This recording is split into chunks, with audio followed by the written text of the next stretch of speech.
So guys, exercise 2.3 class 10 Maths NCERT जों दिनै question number 7 solve खालामगोन. Question number 7 आव दङ जोंहा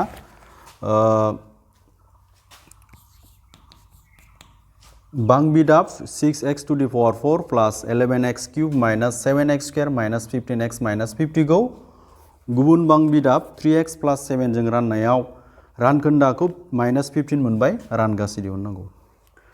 So जोंनो ओरैबायदि होनाय दङ 7 number नि 1 होनाय दं. जोंनो मा होनाय दं? What is given? जों बेखौ गिबियावनो लिरना लागोन. जोंनो होनाय दङ माखौ?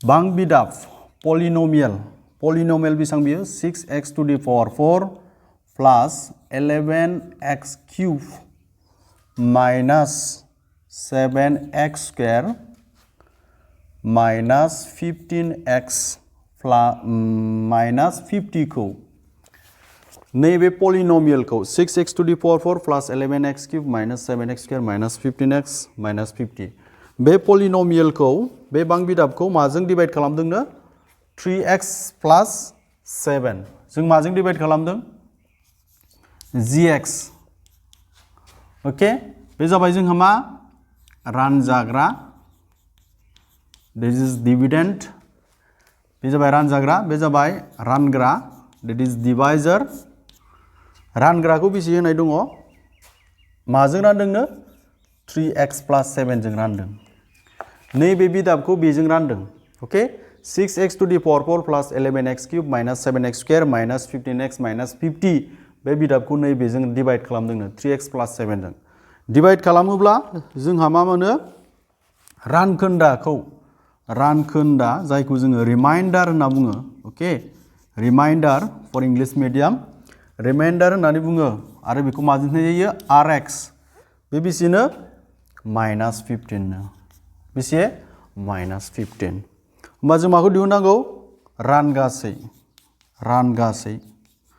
we have to find quotient that is what q of x so they are asking how to find the qx जों मा दिहुननांगौ रानगासे दिहुननांगौ जोंहा बेजों बेखौ डिवाइड खालामनानै रानखोन्दाखौ बेसे मोनदोंनो -15 मोनदोंनो अब्ला रानगासेखौ बेसेबां मोननाय माने राननानै बेसेबां मोननाय सो बेनि थाखाय जोंहा मोनसे फर्मुला दंखायो बेनि थाखाय जोंहा मोनसे राननायनि बिमावफारि दंखायो डिवीजन एल्गोरिथम जों बेखौ बाहायब्लानो जोङो नैबे रानगासेखौ दिहुननो हागोन दैट मीन्स जोंहा बिसोर मोनब्रै रानजाग्रा रानग्रा रानखोन्दा रानगासे बे मोनब्रैनि गेजेराव मोनसे रिलेशनशिप दंखायो आरो बे रिलेशनशिपजों जोंहा मोनसे फर्मुला जादों बे फर्मुलाखौ जों बावहाय एप्लाइ खालामबानो बाहायबानो जों रानगासेखौ दिहुननो हागोन सो बोरैमोन बे फर्मुलाया जिहेतु आं लिरबाय सिन्स मामोन फर्मुला गोसोआव दंना बयबो सिन्स मामोन p of x equal to मा p of x means मामोन बियो रानजाग्रा p of x equal to रानग्रा that is gx divisor and quotient that is qx plus मामोनलाय rx बे जाबाय division algorithm okay this is division algorithm बे जाबाय division algorithm जोंहा फर्मुलाया मामोन बयबो मिथिखागौ रानजाग्रा इक्वल टू रानग्रा इनटू रानगासै प्लस रानखोन्दा जों बे फर्मुलाखौ बावहाय इउज खालामगोन रानजाग्रा means dividend okay dividend and रानग्रा divisor and quotient and remainder so जों बे फर्मुलाखौ बावहाय एप्लाइ खालामबानो जोङो माखौ दिहुननो हागोन जोंखौ माखौ सोंदों qx खौ सोंदों जों qx खौ जों आरामसे दिहुननो हागोन बावहाय होमबा जों बे फर्मुलाखौ बाहायबाय बावहाय बेनि थाखाय जोङो सिगां लिरना लाग्रोबाय so px खौ पुट खालाम px खौ फज px नि जायगायाव px आ मा दंमोन जोंहा 6x to the power 4 plus 11x cube minus 7x square minus 15x minus 50. So बे जाबाय px. दानिया जोंहा gx आ बेसेबां होनाय दङ? gx आ दङ 3x plus 7. बेखौ ब्रेकेटनि सिङाव लिर.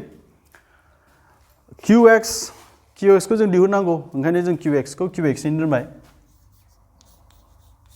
Now put rx खौ दानिया फज'.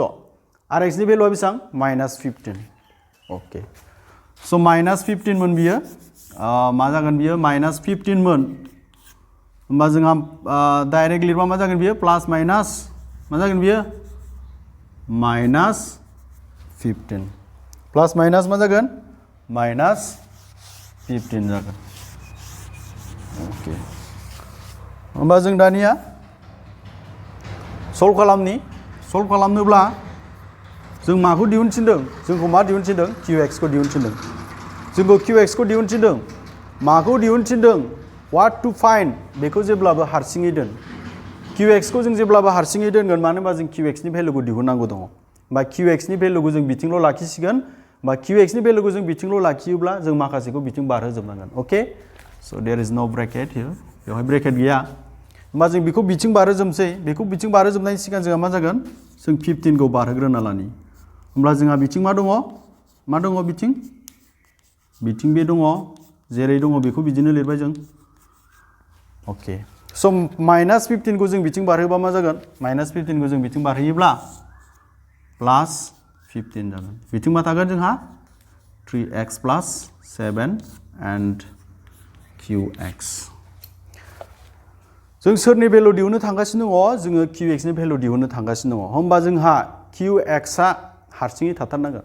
होमबा जों qx खौ हारसिङै दोनोब्ला मा जागोन नाय?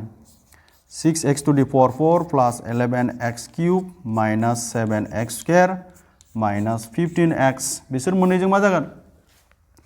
minus 50 and 15. बिसोर जागोन माइनास जालायगोन, दानख' जालायगोन. दानख' जाबा मा जागोन? minus 50 आरो minus 15 दानख' जाबा मा जागोन? minus 35. ओके. स' जों minus 35 मोनबाय. होमबा जोंहा बिथिं आं जुदि qx खौल' लाखियोब्ला, बिथिं qx खौल' लाखियोब्ला जोंहा नैबावहाय qx जों दङमोन, मा दंफायोमोन? 3x plus 7 दंफायोमोन. बे 3x plus 7 आ बिथिं मा जागोन? बिथिं मा जाफैगोन? रानग्रा जाफैगोन. मानो रानग्रा जाफैगोन? 3x plus 7 आ qx जों जोंहा माल्टिप्लाइ जाना दं, सानजाब जाना दङ. सानजाब जाना थानायखौ जों जेब्ला समानसिननि फारसेथिं लाङो, लेफ्ट हेन्ड साइडथिं लाङो बा राइट हेन्ड साइडथिं लाङो, अब्ला जोंहा मा जायो? डिवाइजार जायो, रानग्रा जायो. होमबा बियो मा जाफैसिगोन बेवहाय? रानग्रा जाफैसिगोन. सोर? qx जों थाबानाय सोर? 3x plus 7 आ. स' जोङो दायो qx खौ मोनसिगोन. जेब्लानाखि नैबेखौ जों बेजों डिभाइड खालामो, अब्लानो जों मानि भेलुखौ मोनगोन? qx नि भेलुखौ मोनगोन. ओके? स' होमबा जों बेखौ बेजों डाइरेक्टलि डिभाइड खालामनो हाया. बेनिखायनो जोङो लं मेथड इउज खालामसै. राननायनि गोलाव नेमखान्थिखौ बाहायनानै जों नैबेजों बेखौ डिभाइड खालामगोन. होमब्लानो जों मानि भेलुखौ मोनगोन? qx नि भेलुखौ मोनगोन. ओके. स' बेखौ जोंनो नांगौ, ओंखायनो आं बेखौ समानथाय 1, इकुवेशन नम्बर 1 होना लाथ'बाय. जों बेखौ बेजों रानबानो जोङो मानखौ मोनसिगोन.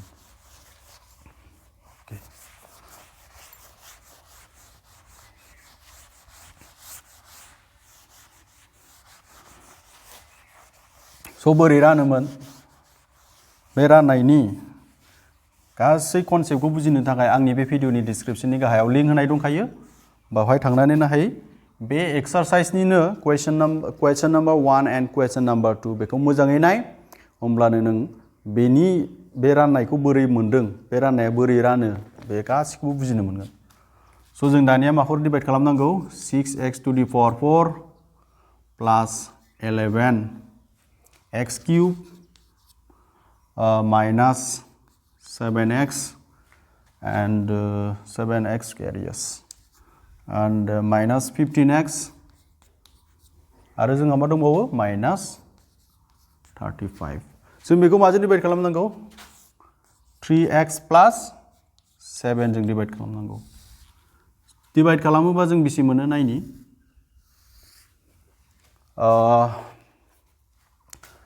दानिया जों डिभाइड खालामग्रोगोन हाइस्ट पावारखौ. रानजाग्रानि हाइस्ट पावारा सोर जाना दङ? 6x to the power 4 दङ. Okay? 6x to the power 4 खौ जोङो 3x जों डिवाइड खालामग्रोगोन ओके बा 6x to the power 4 खौ 3x जों डिवाइड खालामनांगौ 3 जों 6 खौ डिवाइड खालाम बेसे मोनो 2 मोनो x मोनसे बाव x आ मोनबेसे दङ मोनब्रै x मोनब्रै आरो x मोनसे दानबा बेसे थांबावगोन x मोनथाम थाबावगोन ना बाव x आ मोनब्रैमोन बावहाय x आ मोनसे दानजाबाय बावहाय x मोनबेसे थाबावगोन x मोनथाम थाबावगोन that means बेसे मोनो जोङो 2x cube मोनो होमबा बावहाय मा लानांगोन जोङो 2x cube लानांगोन ओके 3x जों 2x cube माल्टिप्लाइ खालामोब्ला जों मा मोनो 6x to the power 4 मोनो ओके स' जोङो 6x to the power 4 मोनबाय दानिया 3x जों जोंहा लोगोआव दंदेरो सोर प्लास 7 बे प्लास 7 जों 2x cube खौ जों माल्टिप्लाइ खालामथारनांगोन होमबा प्लास 7 जों 2x cube खौ माल्टिप्लाइ खालाम बेसे मोनो सानजाब बेसे मोनगोन 14x cube होमबा जों बेवहाय प्लास मा मोनगोन 14x cube x cube गोनांजों x cube गोनांजों फज' होमबा जोंहा राननो दायो सानजाबनो गोनां गैला माल्टिप्लाइ खालामनो गोनां गैला जोंहा बेखिनियानो 7 सिमल'मोन आरो जुदि दंदेरोबा जों सानजाबलांबाय थागोन बिदिनो दानिया दानख'नोसै जोङो माइनास खालामसै बेखौ नट खालामना ला बेखौ खोमोनसै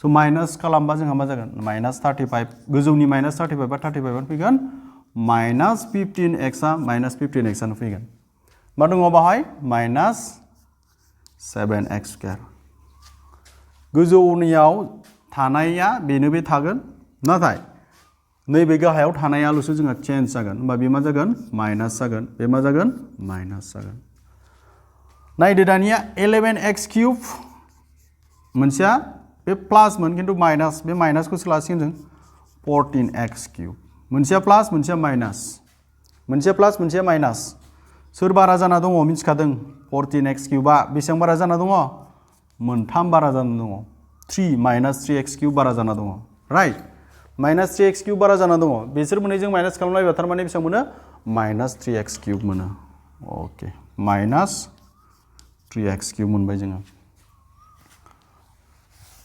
जारो माइनास मानो थागो जिहेतु जोंहा माइनासआ देरसिन दानिया नायदो बिसोर मोननैजों मोनसेया प्लास मोनसेया माइनास समान बा मा जायो 0 जायो ओंखायनो जों बेखौ लिरनो गोनांथि गैला सेम प्रसेसखौनो जों बेवहाय एप्लाइ खालामगोन सेम जों बेबायदिनो डिवाइड खालामगोन दायो जों हाइस्ट पावार 3x खौ डिवाइड खालामगोन सोरजों 3x जों होमबा 3x क्यूबखौ जुदि आङो 3x जों डिवाइड खालामबा बेसे जागोन 3x जों माइनास 3x क्यूबखौ डिवाइड खालामनांगौ माइनास 3x क्यूब होमबा 3 जों 3 दानजागोन ना बाव x आ मोनथाम दङ बाव मोनसे दङ मोनसे दानजाबा x आ बेसे थागोन मोननै थागोन that means आं मा माल्टिप्लाइ खालामनांगोन माइनास x स्क्वायर सानजाबनांगोन 3x जों माइनास x स्क्वायर सानजाबबानो आं माखौ मोनगोन माइनास माखौ मोनगोन 3x क्यूबखौ मोनगोन आङो ओके होमबा बेजों लोगोआव सोर दंदेरो जोंहा प्लास 7 होमबा बे प्लास 7 जों माइनास x स्क्वायर जों सानजाबदो माइनास 7 जों x स्क्वायर जों माल्टिप्लाइ खालामबा मा मोनगोन minus 7x square.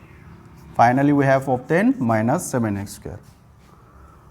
अब्ला जों दानिया दानखौ बावनोसै साबस्ट्रेक्ट खालामबावनोसै होमबा जोंहा मा जागोन गोजौनि माइनास 35 बा 35 माइनास 15x आ माइनास 15x बे मा जासिगोन प्लास जासिगोन बे मा जासिगोन प्लास जासिगोन समान minus 7x square plus 7x square दानजालायगोन 0 minus 3x square plus 3x cube minus 3x cube plus 3x cube दानजालायबाय 0 होमबा मा थाखो माइनास 15x माइनास 35 डिवाइड खालामनो हागोन ना हाया हायो मानो हायो पावारा दाबो समान जाना दङ पावारा उन्दै जाजासिम जोङो डिवाइड खालामनो हायो बे रानजाग्रानि डिवाइजरनि ओके सरि डिवाइडरनि पावारा जेब्लानाखि डिवाइजरनि पावारनिफ्राय खमसिन जायो अब्लासो जों राननो हाया जोंहा पावारा समान जाजासिम जों डिवाइड खालामनो हायो मानो होनबा दहाय पावारा 1 बिनि पावाराबो मा 1 समान राइट that means डिग्रीया समान पावार माने that means बे बां बिदामनि डिग्री बे बां बिदामनि डिग्रीया समान जाजासिम जों डिवाइड खालामनो हागोन होमबा 3x जों सोरखौ डिवाइड खालामग्रोगोन माइनास 15x खौ 3x जों माइनास 15x खौ डिवाइड खालामग्रोगोन राइट x जों x दानजाबाय होमबा 3 जों माइनास 15 खौ दानबा माइनास 5 होमबा जों बावहाय मा माल्टिप्लाइ खालामनांगोन माइनास 5 3x जों That means 3x जों माइनास 5 माल्टिप्लाइ खालामबानो मा मोनो माइनास 15x मोनो नै बेखौ मोनो ओंखायनो आं बाहाय मा लादों माइनास 5 लादों राइट स' जोङो मोनहैबाय एन्सारखौ लोगोआवसो दंदोंमोन प्लास 7 जों माइनास 5 जों सानजाब मा मोनो माइनास 35 स' बेयो प्लास जासिगोन बेबो प्लास जासिगोन समान समान समान समान सिना बेलेग बेलेग ओंखायनो रिमाइन्डारा रानखोन्दाया जोंहा मा जाबाय 0 जाबाय रानखोन्दाया मा जाबाय 0 जाबाय होमबा जोङो राननानै बेसे मोनखो डिवाइड खालामनानै बेसे मोनखो 2x cube minus x square minus 5 मोनबाय जोङो दैट मीन्स जोंहा इक्वेशन नम्बर 1 समानथाय 1 आव मामोन qx नि भेलुखौ बेजों बेखौ डिवाइड खालामनानै बेसे मोनखो बेनि एन्सार जाहैसिगोन होमबा देयरफॉर जोंहा qx नि भेलुखौ मोनबाय ओके बेवहाय जोंहा दहाय qx नि मानखौ दिहुननो दोन्दोंमोन जोंहा बेजों बेखौ राननानै मोननायखौ दिहुननांगौमोन राननानै बेसे मोनखो 2x cube minus x square minus 5 बे जाबाय फाइनल एन्सार स' बेखौ नोट खालामना ला एन्सारखौ check खालामनि exercise 2.3 question number 7 2x cube minus x square minus 5 yes होमबा जोंहा कारेक्ट एन्सारा बेनो बेबायदि जों बेखौ सल्भ खालामगोन नेक्स्ट 2 नाम्बारखौ नायनि स' नोट खालामनानै ला भिडिअखौ पज खालामनानै जों दायो नेक्स्ट नाम्बाराव थांनि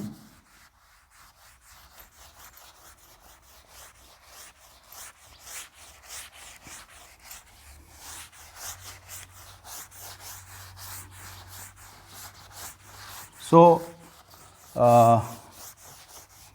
क्लास 10 नि थाखाय आङो फुल कोर्स कमप्लिट भिडिअ बानायनो नाजागासिनो दङ आंनि बे इउटिउब चेनेलाव कमप्लिट कोर्सनि भिडिअखौ नोंथांमोना नुगोन बेनिखायनो नोंथांमोना जुदि गोदानब्ला चेनेलखौ साबस्क्राइब खालामनानै ला आरो बेल आइकनाव थुनानै अलाव थुनानै हो जाहाथे आं भिडिअ आपल'ड खालामनाय लोगो लोगो नोंथांमोना नुनो हायो आरो आंनि बे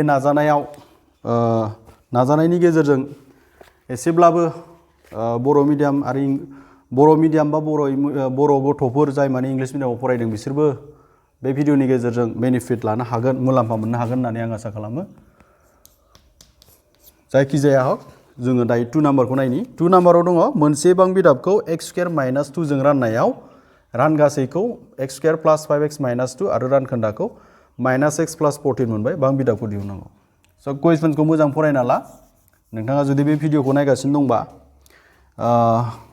कुइसन्सखौ मोजाङै नायना ला कुइसन्सखौ मोजाङै नायबानो भिडिअखौ मोजाङै बुजिलांगोन स' कुइसन्सखौ आं बुजायना होनि मा होनना बुंदों मोनसे बां बिदाबखौ माने मोनसे पलिनोमियेलखौ माजों रानदों x स्क्वायर माइनास 2 जों रानदों मोनसे पलिनोमियेलखौ माजों रानदों नैबेजों रानदों x स्क्वायर माइनास 2 जों डिवाइड खालामदों बा डिवाइड खालामनानै जोंहा मोनदों मा मोनदों डिवाइड खालामनानै मोननायखौबो होनाय दङ माने qx खौ होनाय दङ डिवाइड खालामनानै मोननाय बेसे x स्क्वायर प्लास 5x माइनास 2 बे जाबाय डिवाइड खालामनानै मोननायनो आरो रानखोन्दाखौबो होदों दैट मिन्स रिमाइन्डार rx खौबो होदों rx आ बेसेबांनो माइनास x प्लास 14 होमब्ला जोंखौ मा सोंदों बां बिदाबखौ दिहुन जोंहा नैबे जाबाय डिवाइजार बे जाबाय जोंहा डिवाइजार बेजों रानदों नाथाय जों माखौ दिहुननांगौनो माया रानजादों बेखौ दिहुननांगौ मामोन बां बिदाबा व्हाट वाज द पलिनोमियेला बबेमोन जायखौ जों x स्क्वायर माइनास 2 जों डिवाइड खालामनानै जों रानगासैखौ बेसेबां मोनदों रिमाइन्डारखौ बेसेबां मोनदों रानखोन्दाखौ होमब्ला बै बिदाबा सोर बिदाबा बेजों रानजानानै बिदि मोनखो जों बेखौ दिहुननांगौ क्लियार जाबाय जानांगौ कुइसन्सआ अके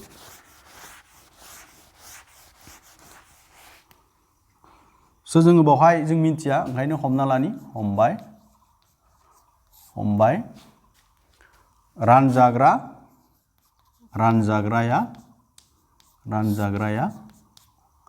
जायखौ जों मा होनना बुङो डिविडेन्ड रानजाग्राया स' लेट रानजाग्राया डेट इज डिवाइजार इज रानजाग्राखौ जों मा हमबाय px हमबाय जों रानजाग्राया मा रानजाग्राखौ जों मा होननानै हमना लाबाय px मानो होनबा जों रानजाग्राखौ दायो मिन्थिया ओके सरि that is not डिवाइजार it is डिवाइडेन्ड is px होमबा बेवहाय जोंनो मा होनाय दं given sorry given दहायनि बायदि मा होनाय दङ जोंनो माजों रानदों रानग्रा जायखौ जों मा होनना बुङो डिवाइजर ओके डिवाइजरखौ माजों होनाय जायो gx माजों रानदों x square minus 2 जों रानदों x square minus 2 जों रानदों ओके आरो राननानै मोननाय जायखौ जों मा होनना बुङो रानगासै that means quotient what is quotient खौ होनाय दङ x square plus 5x minus 2 okay आरो रानखोन्दा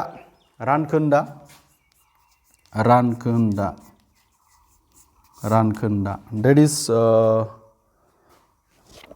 rx रानखोन्दाखौ बेसे होनाय दं reminder minus x plus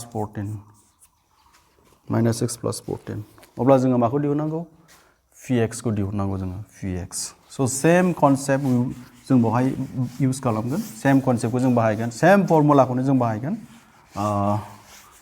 same formula बाहायनानै जोङो बे क्वेश्चन्सखौ जों सल्व खालामगोन ओके स राननायनि बिमावफारि मामोन जोंहा बेवहाय बे मोनब्रैनि गेजेराव थानाय मोनसे रिलेशनशिप दङ बे जाबाय मोनसे राननायनि बिमावफारि डिवीजन एल्गोरिथम जों बेखौ बाहायगोन बेवहाय जिहेतु सिन्स px इक्वल टू मामोन gx फर्मुलाखौ मोजां गोसोआव लाखि फर्मुलाखौ जुदि मोजां गोसोआव थाबानो बे बायदि प्रब्लेम्सखौ गोरलैयैनो सल्व खालामनो हागोन you can solve easily so rx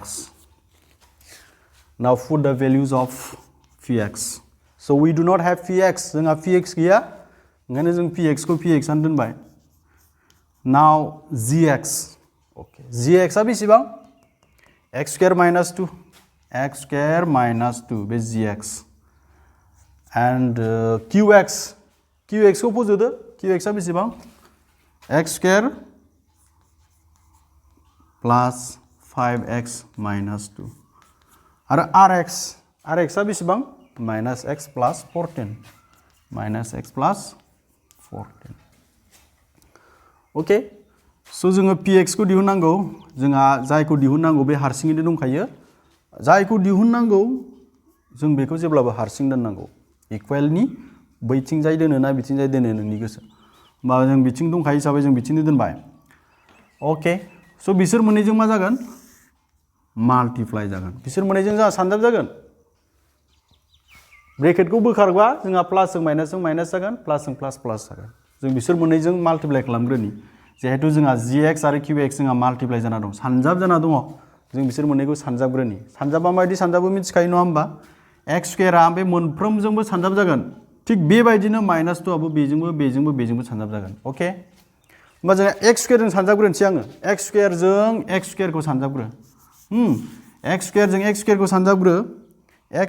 x स्क्वायरखौ सानजाबग्रो बेनिफ्राय x स्क्वायरनि उनाव सोरखौ जों सानजाब 5x जों सानजाब आरो सोरजों सानजाब minus 2 होमबा x स्क्वायरजों x स्क्वायर सानजाबा बेसे जायो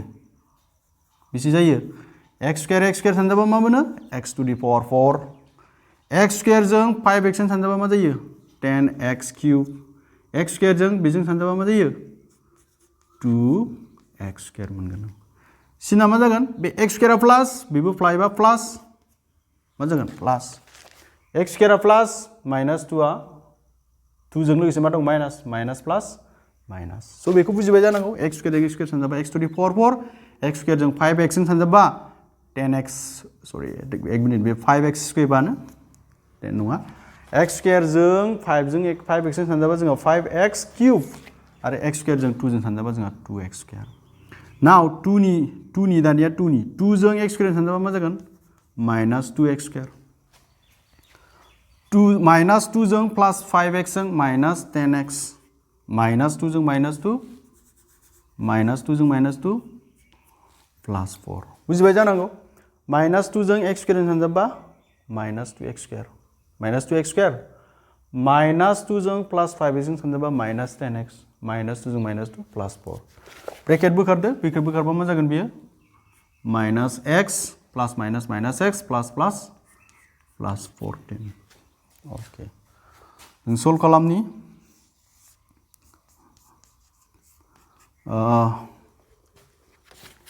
जोंहा दायो लोगो गोनांजों लोगो गोनां बेहा रावबो लोगो गैया ओंखायनो x to the power 4 खौ x to the power 4 x cube गोनां रावबो लोगो गैया ओंखायनो बेहा बिदिनो थाबाय बिसोर मोननैजों लोगो दङ बा 2x square minus 2x square मोननैबो माइनास माइनास बेयावबो x square आ मोननै बावबो x square आ मोननै दङ होमबा मोनबेसे x square जागोन मोनब्रै x square जागोन एखे ओके प्लास जाबाय थारमाने बेहाबो लोगो दङ 10x आरो -x बेयाव 10टा x दङ बहाय मोनबेसे x दङ मोनसे x दङ माने मा जागोन 11टा x जागोन एखेयानो 11टा दङ दैट मीन्स बहाय 10टा x दङ बहाय मोनसे x दङ मोनबेसे जागोन -11टा x जागोन बुजिबाय माने प्लास जागोन बिसोर मोननैजों आरो बेबायदिनो 4 + 14 बेसेबां जागोन 18 सो जोंहा जेबो सिम्प्लिफाइ खालामनो गोनांथि गैला बहाय आरोबाव जोंहा बेखौ सिम्प्लिफाइ खालामनो गोनांथि गैला जोंहा फाइनाल एन्सारखौ मोनहैखाबाय जों जास्ट नायनोसै एन्सारा जागोन ना जायाखै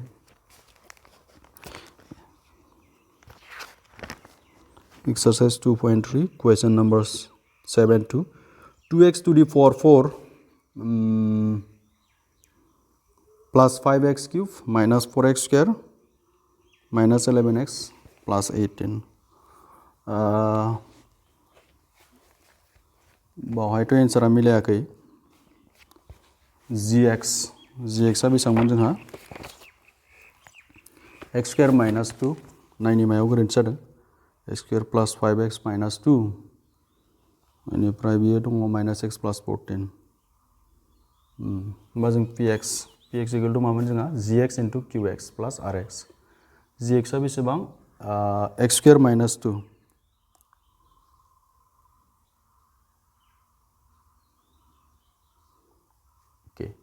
x square minus 2 x square plus 5x minus 2 x square x to the power 4 x square 5x cube minus 2x square minus 2x square minus 10x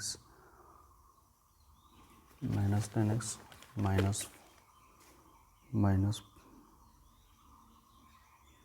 okay so x to the power 4 x 5x cube minus 4x square minus 11x plus 15 okay एन्साराथ' थिगानो बानायनायाथ' जोंहा mistake जायाखै x square plus 5x minus 2 आरो बिथिं दङ -x plus 14 थिगानो बानायनाया जेबो गोरोन्थि जायाखै बहाय बिसोरनि एन्सारासो मिस्टेक अके स' x square minus 2 नाय x square minus 2 मोन जोंहा रानजाग्राया मोनसेबा मिदाखौ x square minus 2 जों राननायावनो रानग्राया जोंहा x square minus 2 आनो बेनिफ्राय राननानै मोननाय रानगासैखौ होदों x square plus 5x minus 2 आरो रानखोन्दाखौ होखादों -x plus 14 होमबा बिसोर मोननैजों माल्टिप्लाइ खालामनाय x square x to the power 4 x square जों 5x जों 5x cube x square जों -2 जों -2x square 2x square गोरोन्थि जानायनि चान्सआनो गैया स' कारेक्ट एन्सारा जोंहा बे जागोन अके स' भिडिअखौ पज खालामनानै नट खालामनानै ला आरो जुदि माबाफोर गोरोन्थि नुदोंब्ला कमेन्ट सेक्सनाव कमेन्ट खालाम मायाव गोरोन्थि जादों अके स' गाइस जोङो नेक्स्ट भिडिअ चेप्टार 3 स्टार्ट खालामनो थांगासिनो दङ आङो चेप्टार 3 जोबोद इम्पर्टेन्ट चेप्टार बेनिखायनो बेबायदि भिडिअ नायबाय थानो थाखाय आंनि बे चेनेलखौ साबस्क्राइब खालामना ला आरो नुगोन चेप्टार 3नि भिडिअखौ नोंथांमोना जुदि नोंथांमोना चेप्टार 3 आव प्रब्लेम्स दङबा चेप्टार 3नि भिडिअ आं लाबोगासिनो दङ स' नायनायनि थाखाय जोबोद साबायखर थेंक इउ